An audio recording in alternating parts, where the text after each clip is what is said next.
You're on a dark road, long after most people have turned in for the night. Your visibility depends entirely on two beams of light cutting through the black.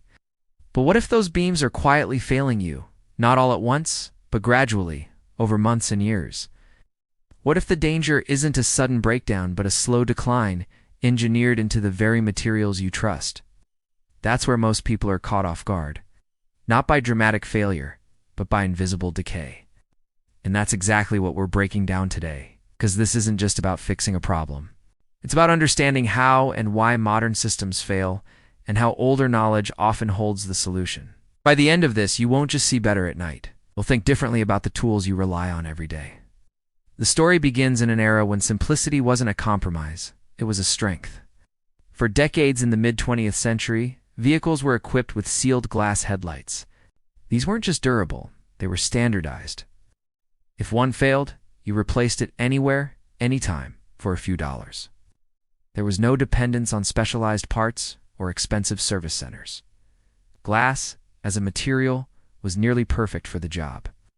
It resisted scratches, didn't discolor under sunlight, and maintained optical clarity for years, even decades.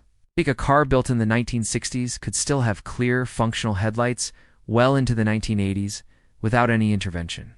But simplicity rarely aligns with long-term profit. As automotive design evolved, manufacturers began pushing for more flexibility, sleeker shapes, lighter materials, and aerodynamic improvements. That shift led to a critical regulatory change in the early 1980s, allowing the transition from glass to polycarbonate plastic. On paper, it made sense. Polycarbonate is incredibly impact-resistant, far lighter than glass, and can be molded into complex designs that improve efficiency and safety in collisions. In many ways, it was a genuine advancement. The problem wasn't what polycarbonate could do, it was what it couldn't withstand. Sunlight, specifically ultraviolet radiation, is the silent adversary here. Every day your vehicle sits outside, UV rays strike the surface of those plastic headlights. Over time, those rays break down the chemical bonds within the material. This process, photooxidation, gradually alters the structure of the plastic. It starts invisibly, at the molecular level, but the effects compound. The surface begins to yellow, then cloud, then crack microscopically. What looks like simple haze is actually the result of deep structural degradation. At the same time, environmental exposure accelerates the damage. Heat from the bulbs, moisture from rain, airborne pollutants, all of it seeps into the weakened surface.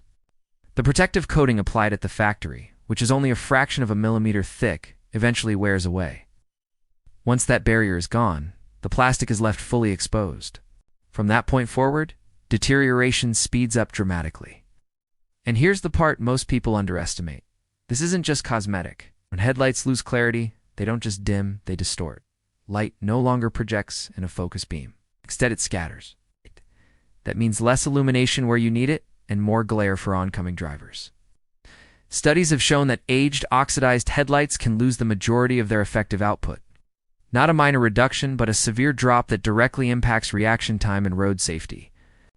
Driving at night under those conditions is not the same as driving with properly functioning lights, even if it feels manageable. Naturally, this widespread problem created a market. Replacement assemblies are expensive, often unnecessarily so. Entire units are swapped out when the core issue lies in the surface layer. For many drivers, it becomes a recurring cost tied not to mechanical failure, but to predictable material decay. And whenever there's a gap between cost and understanding, misinformation fills it. Quick fixes circulate constantly, sprays, wipes, household chemicals promising instant clarity. Some of them appear to work, at least temporarily. A lubricant might fill in surface imperfections, making the lens look clearer for a short time. But that's not restoration, it's concealment. The underlying damage remains and often worsens. Other methods are more aggressive, using solvents that actually dissolve the outer layer of plastic. That might remove discoloration, but it also weakens the structure permanently. In some cases, it accelerates cracking and leads to irreversible damage. This pattern isn't new. Throughout history, whenever practical knowledge fades, it gets replaced by convenience-driven shortcuts, and those shortcuts rarely hold up over time. So what's the alternative? To answer that, It helps to look at how previous generations approached material longevity. They didn't rely on disposable components or quick chemical fixes. They worked with materials in a way that preserved their integrity. Maintenance wasn't about masking problems, it was about addressing root causes. In the case of headlight restoration, the principle is straightforward. The damaged outer layer must be removed carefully, then the surface must be refined and protected again. This isn't guesswork, it's controlled abrasion followed by sealing. The process mirrors techniques used in everything from woodworking to metal finishing. You're not applying a miracle solution, you're restoring the material step by step. The first stage involves sanding away the oxidized layer. This requires progressively finer abrasives, starting coarse enough to remove damage but finishing fine enough to restore smoothness. Done properly, this eliminates the yellowed, degraded plastic entirely. What remains is a clean surface, but one that's vulnerable. That's where protection comes in. Without a new barrier, the same cycle will repeat quickly. A proper sealant, whether it's a specialized UV coating or a clear protective layer, replaces the original factory coating. This is the critical step that many shortcuts ignore. Restoration without protection is temporary at best. But what's remarkable is how accessible this process is. The materials required are inexpensive. The technique is straightforward with a bit of patience. Yet the results can rival professional services that charge significantly more. Not because the professionals have secret tools, but because they understand the sequence and execute it consistently. This brings us back to a larger point that extends beyond headlights. Modern systems often prioritize replacement over repair. It's built into the design. Components are made to degrade in predictable ways, creating cycles of consumption. But that doesn't mean you're locked into those cycles. With the right knowledge, many of these problems become manageable, even preventable. Historical examples reinforce this idea repeatedly. Whether it's construction methods that resisted decay without synthetic chemicals or mechanical systems designed for easy maintenance, the pattern is clear. Durability wasn't accidental, it was intentional. It came from understanding materials, not just using them. Applying that mindset today changes how you approach everyday challenges. Instead of asking what product to buy, you start asking what's actually happening at the material level. Instead of looking for instant fixes, you look for lasting solutions.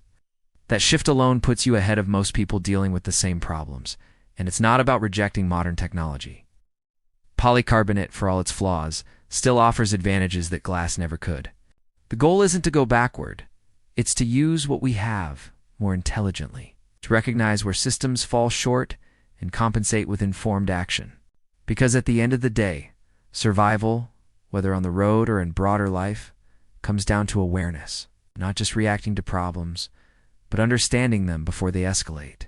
The next time you notice your headlights losing clarity, don't dismiss it as a minor inconvenience. It's an early warning.